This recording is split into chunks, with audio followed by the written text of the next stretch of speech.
all of you have businesses that have grown. That they're not one-person shops.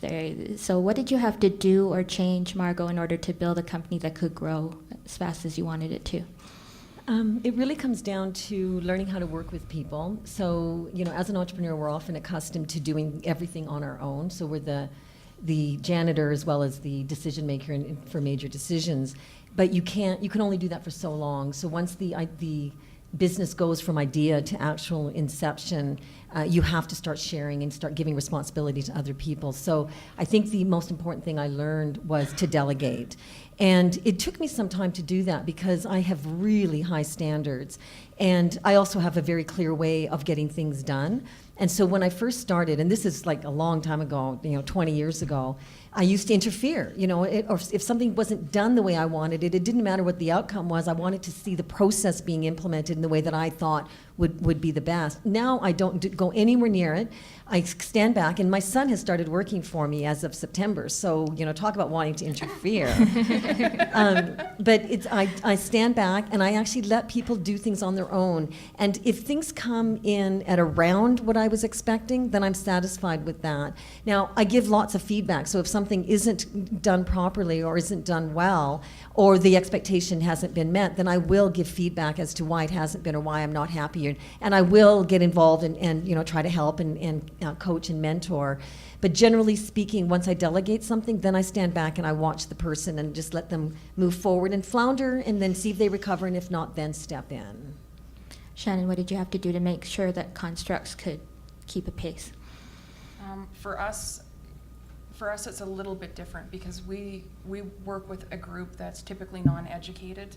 So, and by that, it's a blue-collar group rather than a white-collar Calgary group. So it's a different level of trust. It's a different level of how to educate them properly, that type of thing. So for us, it's finding that workforce that we can count on, that actually have a good value system, and finding a workforce that's for us that will kind of step in to do things right the first time, rather than us having to find a cheap labor that ends up running out east the minute that their job's done, and then no one's there to do the warranty or the deficiencies, that type of thing. So for us, it's not only hiring the cheapest, it's hiring someone that is going to be there after the fact, that's going to stick around, that you have the loyalty, the honesty, and everything. So it's creating that whole team with not only our direct employees, but also our sub-trades. So ensuring that they all have the same values that we have, and that it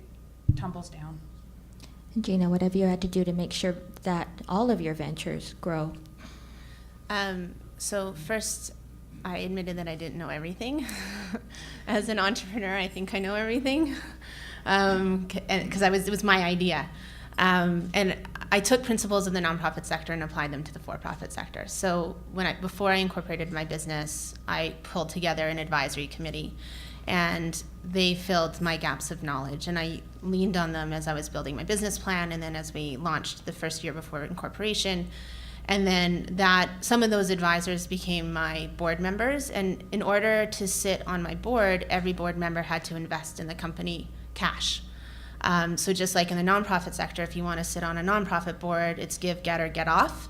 I took the same approach to my corporate board, where everybody had to give time, they had to bring customers to the table, and they had to invest hard capital into the growth of the business. And what happened was then I now had a body of people who could actually do some of the operational stuff that I didn't know how to do, or they could connect me to people that could give me the advice that I needed. So I used them to fill in my gaps of knowledge, which I couldn't have grown as quickly as we have without those people.